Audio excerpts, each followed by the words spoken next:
lesson will have the subject matter Seeking Justice for Others, using the springboard, the essay of Frederick Douglass, The Destiny of Colored Americans, and with the language focus, verbals, participles, gerunds, and infinitives. The class or the lesson will start with a prayer and the checking of attendance and the presentation of house rules.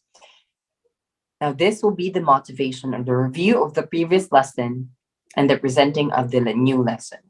Supercalifragilisticexpialidocious morning class. To begin today's speak, let us have a little review of what we have tackled last meeting via an activity called Words and Colors. This is particularly where your imagination can be drawn up only using words. Since we discussed about the adjectives last time, your task is to describe the shades or color presented in your screen without using the actual noun or name of the color. Thus, you would only resort to using adjectives.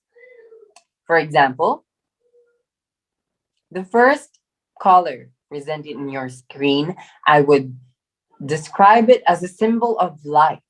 It is vibrant, lively, and vigorous. So I use symbol of life, I use the adjective vibrant, lively, and vigorous without actually saying that it is the color green. Are the instructions clear? Yes, sir. Very good. Now, our first color for you to describe is the color. There you go. What can you say about this color, Teacher Nika? This color is pleasant in the eye, sir. Yes, so you use the word pleasant to describe the color, as it is your also this it is also your adjective. Pleasant meaning positive, something you want and something nice to look at, because that is the vibe that is given off with the color blue. Any more description, Teacher Dalin? Calm, sir. Calm, calmness, serene, peace. Also, because I mean, how we associate the color blue with the ocean, the sky, and when you look at them, you feel calmness, you feel serene, and therefore, just by saying those words, calm and say pleasant, you're able to identify that it's the color blue. Next color. Yes, Teacher Dalin, what can you say about this color? Strong, sir. Strong. So you use the adjective strong without hesitation, because the color red is always attributed to power, to being strong and having this strength, because that is what it gives off. And can you give another description, Teacher Nika? I can associate this color, sir, with being passionate or, yeah, passionate. Indeed, passionate. I mean, if you look up the color, the word red into dictionary, you would find in thesaurus that the near synonyms of the color red is ardent, flame, passionate, and everything that is related to burning, a burning sensation. And therefore, it gives off this heat that you can relate, not even if you're not looking at it, but only but even just with descriptions. Finally, let's have the color. Okay, how will you describe the color on your screen, Teacher Dalin? Happy, happy, sir. Happy. Indeed, happy is a very positive word, as it gives off, I mean, as this color gives off the same attitude, being happy, being outside, being able to enjoy. Can you give another description, Teacher Nika? It is a bright color, sir. Bright. So you use the adjective bright to identify with the color yellow, because I mean, the closest resemblance of the color yellow we have, or the first thing we see in the morning, is the sun, right? And because it's this color yellow, we also associate the word bright to the color yellow. Indeed, you're able to paint colors only using words. That is remarkable. You really know your adjectives. Our material for today also talks about color, but in a more meaningful and deeper sense, one that is all familiar and yet a perfect stranger. I will now give the floor. We will now discuss the adjectives of our new lesson. So first is for you to be able insights on how you can seek justice for others. Number two is to define a persuasive essay. Number three, explain verbals and different types of verbals and their corresponding functions. Number four, discuss the significance of verbals in a literary text. And finally, write an essay using verbals appropriately and creatively. I will now give the floor to teacher Nika for the discussion. Thank you, Teacher Kirsten.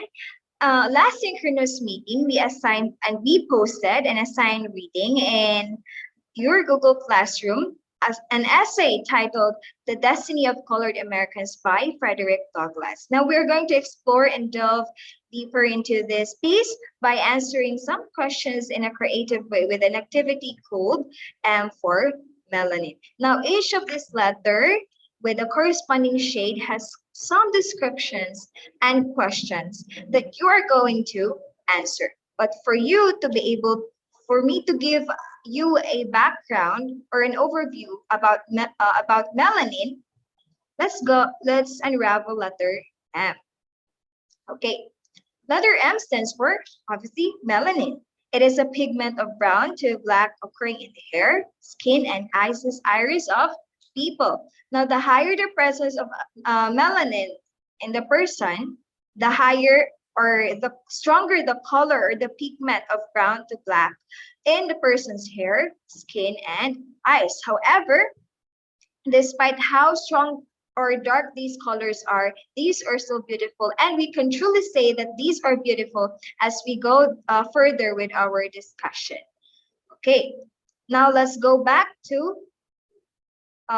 E. Now, letter E stands for empowerment.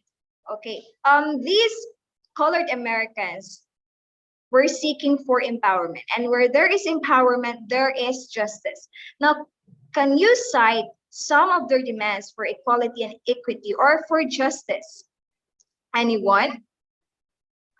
Me, ma'am. Yes, teacher. Yes, Mr. Kirsten. They were calling for a recognition and belongingness in their country, where law and order are in the light of truth. Disparities are abolished and privilege are enjoyed not just by one or a specific group of people, but by everyone. Yes, thank you for that, Mr. Kirsten. You can really say that there is a great cause for them to fight for empowerment or for justice. Okay, now let us proceed with letter L. L is for lead. Now, the author here stood as the voice of the voiceless. He was able to lead the people for his writing, for his essay, and in many other ways that we will know later on. Now, what factors do you think may have driven him to lead and seek justice for his fellow men? Me, ma'am. Yes, Dallin? The colored Americans had to endure hardships in the fields, injuries, and insults inflicted upon them. Worse, their oppressors sought to expatriate them in their own country. These maltreatments are tolerated by the government with the unjust policies. Seeing this, he cannot just do nothing.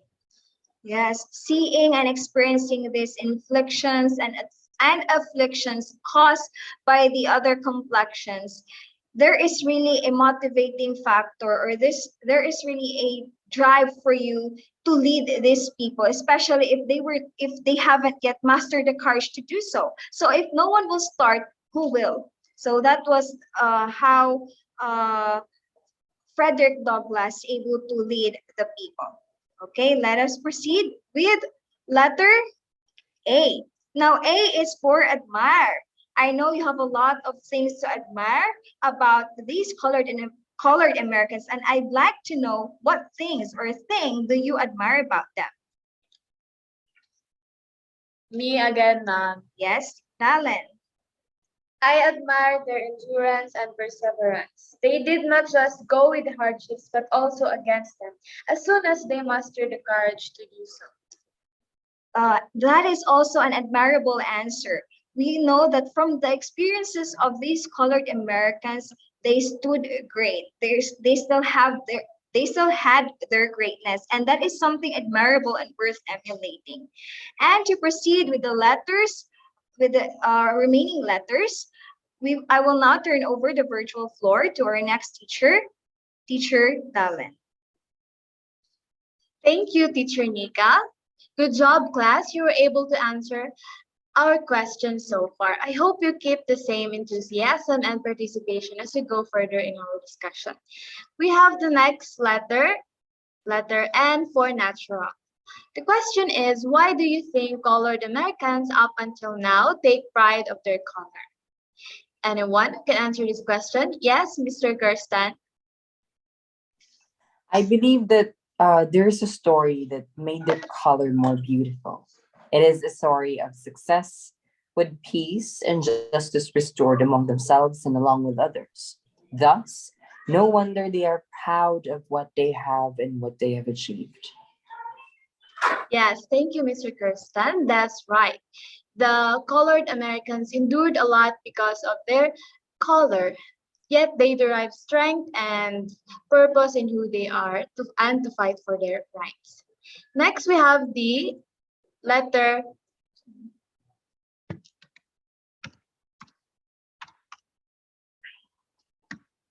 I. Imagine. Imagine you are part of the colored Americans. How would you feel if you were part of the journey? Me, teacher, Yes, Miss Nika. I would feel humbled by the experiences, but at the same time driven to fight for the rights of my race. That's a good realization, Miss Nika. Just like how Frederick Douglass, for example, was a victim of slavery. Yet this drove Frederick Douglass to become an abolitionist to sought justice and abolish slavery before and during Civil War. Next, we have letter N, again for noble. If you would identify one noble characteristic of the author, Frederick Douglass, what would it be? What noble characteristic can you describe Frederick Douglass? Yes, Miss Nika? The author has much love for his country and his people, as reflected in his essay Map. Abound with love, he did not lose hope that in his call for justice, he would one day be able to live in harmony, not just with the same color, but but with different complexions. His call for justice does not involve vengeance, but most importantly, anchored on the desire for unity. That's right. The author is worth emulating.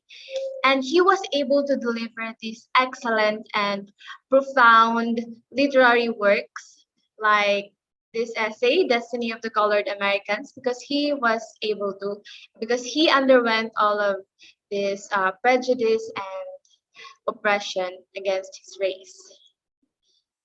With your meaningful thoughts on this literary piece, I can see that you have understood the essay well. To add a bit of your ideas, The Destiny of Colored Americans is a prophetic, persuasive essay written by Frederick Douglass on November 16, 1849 in his abolitionist newspaper, The North Star. He envisioned to abolish the slavery of his people.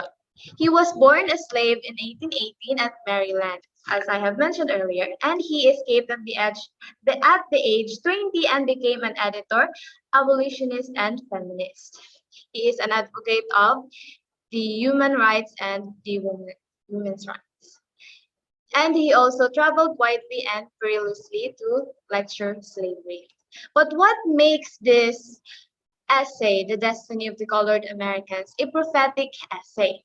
This is because it claims a future that the colored Americans truly deserve. It claims a future with their land in their possession, with the law fair to them, with the people of any color in harmony with the Black Americans.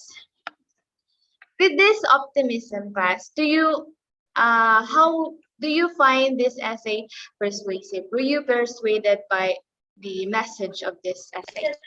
Yes, ma'am. Yes, ma'am. How can you say so?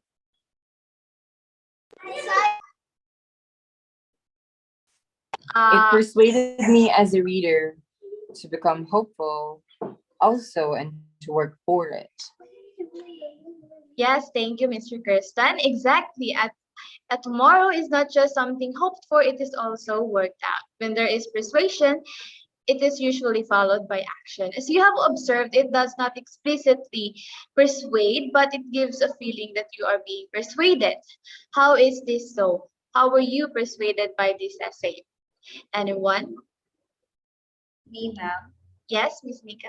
I think it is possible because of the information and the experiences that the author provided in the essay, which strengthened the truth or need for justice. It stated the challenges of the colored Americans, and so the readers are persuaded and are moved to action.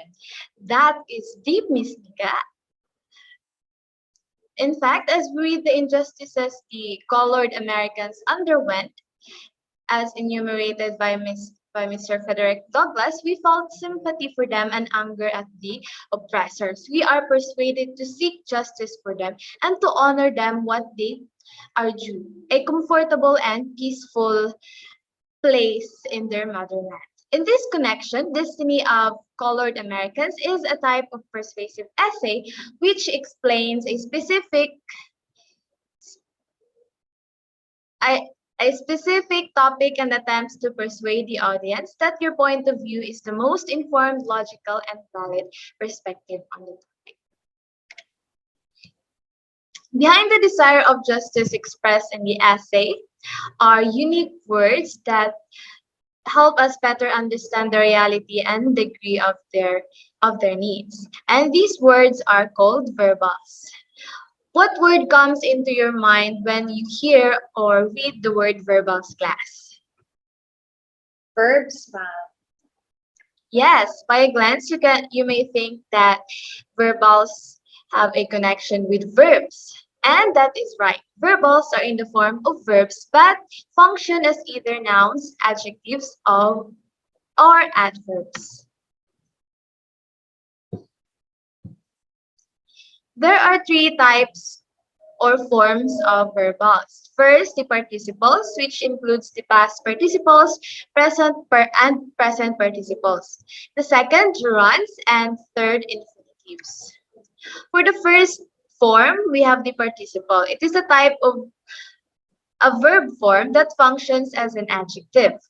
We have the present participle and the past participle. The present participle usually ends with ing, and the past participle ends with ed, d, t, en, or n.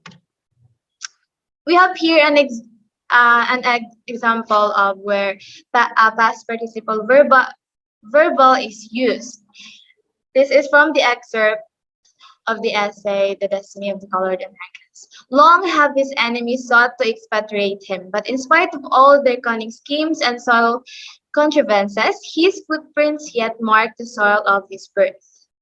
As I have mentioned, what is the past participle verbal used in this sentence? Cunning, ma'am. That is right. Cunning here acts as an adjective referring to the noun scheme. According to Merriam, cunning is characterized by willingness and trickery, thus is appealing. The noun as appealing. To understand the context of this excerpt shows that no matter how deceiving or clever the tactics of the oppressors against the colored Americans, they stand firm in the ground they truly own. Next, we have another excerpt from the essay. The red man of the forest, persecuted, the original owner of the soil, has step by step retreated from the Atlantic lakes and rivers. What participle verbal is used here? Anyone? How about you, Miss Nika? Persecuted, ma'am. Yes, Sorry. persecuted. Persecuted is a past participle verbal. First and foremost, to understand the context of this excerpt, red man refers to the North American Indian, the original settlers in America, which are the ancestors of the colored Americans. The word persecuted here, the verbal persecuted, is in the form of the past participle of a verb functioning as an adjective, modifying the phrasal noun, the red. Persecution has long been in the history of the colored men, yet like their ancestors, they continually insist their rights. Before we proceed, what is unique about the past and present participle of verbals? The, part- Yes, Ms. Nika. the participles are verbs by form, but adjectives by function. Well said. Now we have the next form of verbal, the gerund, to be discussed by teacher Nika. Thank you, Teacher Dalen, for the introduction and explanation of the first verbals. Okay, now let us proceed with the second verbal, which is gerund. A gerund is like the present participle. It is in the form of verb ending with ing. However, if if the present participle acts as an adjective, here the gerund acts as a noun. So gerunds may look like present participles, but they have different functions. Again, the present participle acts as an adjective, while gerunds act as a noun. Now let us consider the excerpt from the essay. Okay, let me read to you. Continuing the slave system at the South and oppressing its free colored citizens at the North are a proof that American is acting an irrational part. Okay, based on what we have discussed earlier, what do you think here is the gerund? Or you may spot more than one gerunds here. What are those? Oppressing and continuing na. Yes, exactly, Miss Dalen. There are two gerunds here, namely continuing and oppressing. But let me add to you that these are not just simply gerunds. These are called gerund phrases. Now, what are gerund phrases? A gerund phrase is composed of the gerund itself and the object that it is referring to. So an object answers the question what or who, or yeah. For example, here in the sentence, continuing the slave system. The slave system here answers the question what is being continued. And the same with the second gerund phrase, which is oppressing its free colored citizens. Free colored citizens is the object here that answers the question who is being oppressed. Now, to understand more the context of this passage, it says that these actions are a proof that American is acting an irrational part. Because of course, these people actually, they are enforcing the labor force of the America as a whole. So abusing what they can do to the society, struck fear to them, limiting their capabilities, not allowing them to become themselves, and that hinders them from contributing what they can truly contribute to America. So that is something irrational. If they want their country to be something powerful, of course, they must consider what these colored Americans can do. Okay, so that is a gerund. Again, may I ask what is the difference between a gerund and a present participle of the participles as the first type of verbal? Me, ma'am. Yes, yes, Miss Dalen. As you have said a while ago, ma'am, gerunds are different from present participles as the former function as a noun, while the latter function as an adjective. Yes, thank you very much for that. You are correct. And why is it a noun here? Because continuing the slave system at the South and oppressing its free colored citizens is what the sentence is talking about.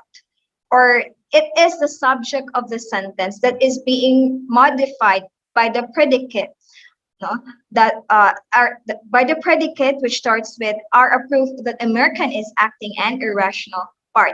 And automatically these subjects will be considered as nouns, thus making them gerunds. Is that clear, class? Yes, ma'am. Okay, thank you for that response. Now, moving on, shall we call on Miss Teacher Kirsten to continue the third type of verbals? Thank you. Yes, thank you so much, Teacher Nika. And that wraps up our discussion for gerunds. Pardon for the noise, for the background noise. Now we will proceed to another form of verbals, which is called the infinitive. By definition, infinitive is a verb form which is preceded by the infinitive or preposition to and followed by a verb. However, this infinitive may function with three purposes. First, as a noun, second, as an adjective, and finally, as an adverb. Can you give me an example of a sentence with an infinitive? I found this statement in the essay, sir, which emphasizes a great truth, and I think contains an infinitive. It says here, for a nation to cramp and circumscribe the mental faculties of its inhabitants is as unwise as it's cruel, since it in the same proportion sacrifices its power and happiness. Wow, that is such a powerful argument. What is the infinitive there? That the infinitive here is to cramp and circumscribe, sir. Very good. Now, what is your insight on that excerpt?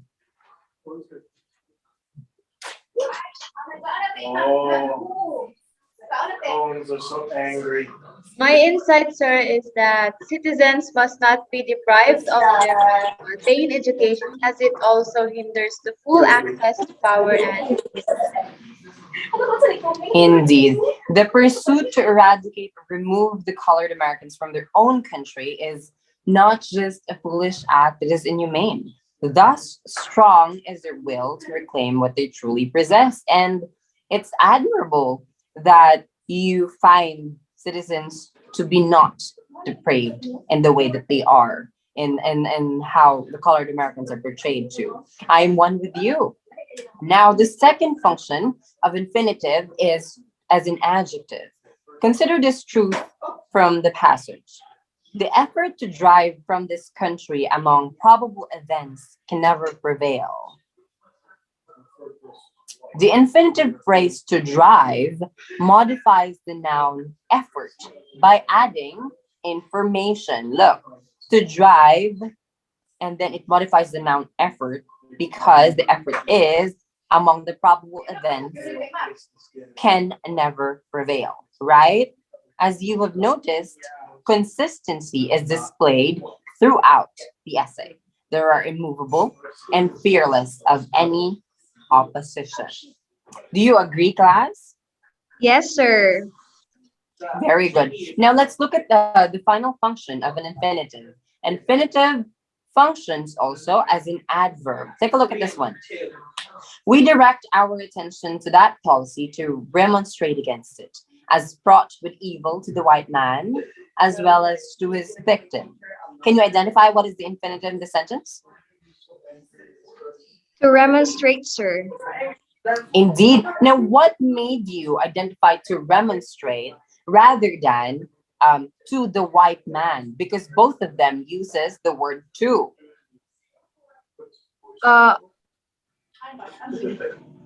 to remonstrate, to is being followed, sir, by a verb, while to the white man is being followed by a phrasal noun. So Indeed, that is why it is important that an infinitive is followed by a verb here as a function, because then you would be able to identify to as an infinitive as to as a preposition, which is the example on the latter part of the statement, which is to the white man. To the white man, to functions as a preposition and not as infinitive. To remonstrate means to object or protest and to be effective in doing so. They must study the precept and take the necessary action. Here the infinitive phrase to remonstrate against it modifies the very direct. It adds information why they need to direct their attention on a particular policy. What drive them or what have driven them to remonstrate against the policy for you, Teacher Dalin? During their time, policies adopted were unjust, sir, promoting disparity and division in the country as it favored only the white Americans and tolerated Excellent deduction. No wonder why Frederick Douglass was an abolitionist. He advocated abolition on policies and acts of slavery and influenced others to side and fight with him. That is the power of a persuasive essay. He was able to do that as an editor, abolitionist. You see how you're able to assume many characters by just being a writer. You can be a feminist, an abolitionist, a movement inspirer. You can be a lot of that. Now, you did all a great job. Your ideas enlighten us with how verbals and the Anglo American essay work together. Do you have any question, addition, clarifications? None, none. sir. Hearing none, let us, that wraps up our discussion for infinitives. Following the discussion of the new concept two is the developing mastery, in which the teachers provided an excerpt from the essay The Destiny of Colored Americans and assigned to students to spot the verbals in the passage. And then of for the part of finding practical applications of concepts and skills in daily living, the teachers divided the class into three groups with activity for group one to make a campaign poster calling for racial equality. And then for group two is to make a short jingle song which promotes a positive message to pacify the escalating tension of racial discrimination. And then for group three is a short spoken poetry piece that compels the listeners to heed the message of equality following these criteria: relevance to the theme 50%, creativity, style, and originality 40%, and collaboration 10% with a total of 100%. And then for the part of evaluating the learning, we have here a piece which is mainly centered on verbals. And then lastly, for the additional activities for application or remediation or the assignment, we the teachers task the students to write a two-paragraph essay about ways to deal with racism. And with that essay, they're going to use gerunds, infinitives, and participles or the verbals in their essay, and they will pass it through or via Edmodo. And that wraps up our lesson for today. But before we go, let us ponder on one simple question that might be very difficult to answer. How do you seek justice for others? You know that standing up and using our voice for the causes that matters, the causes that we feel needs relevance and has relevance in our society is one step in seeking justice for others. So always remember that you alone have a power to inspire change that can ripple across generations, just like how Frederick Douglass made a generational impact that are we are still benefiting as of today. Remember that you are powerful, that you have power, and you will be able to change the world. That's it for today. See you again tomorrow.